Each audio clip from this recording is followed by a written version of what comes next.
સુગંધથી જ મોંમાં પાણી આવી જાય અને ભૂખ કરતાં પણ વધારે ખવાઈ જાય, તેમજ શાકની પણ જરૂર ના પડે ને એવી વિન્ટર સ્પેશિયલ લીલી કોથમીરની ચટણી બનાવીશું. જો તમે કોઈવાર આ રીતે ના બનાવી હોય તો ચોક્કસથી બનાવજો. બહુ ટેસ્ટી એવી બનીને તૈયાર થાય છે. તો એક ટામેટાને ગેસ પર શેકી ઠંડુ કરી પાણીમાં રાખી એની સ્કીન ઉતારી લીધેલી છે, તો ઇઝીલી એની ઉતરી જશે.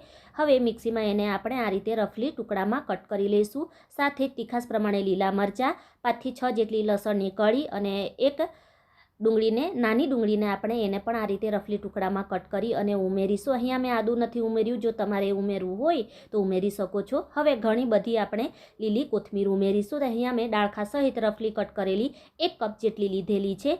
સાથે જ સ્વાદ પ્રમાણે મીઠું ઉમેરી અને મિક્સીને ઓન ઓફ કરી એ રીતે આપણે એને હલકી એવી દરદરી હોય ને એ રીતેની ગ્રાઇન્ડ કરી લેવાની છે. જો તમે ખાંડણીમાં વાટીને બનાવશો તો હજી એ વધુ સ્વાદિષ્ટ બનીને તૈયાર થશે. તો અહીંયા આપણી તૈયાર છે winter special lily કોથમીરની chutney.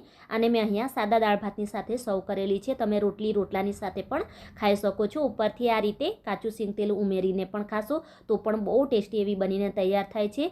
Please like, share અને સબસ્ક્રાઈબ.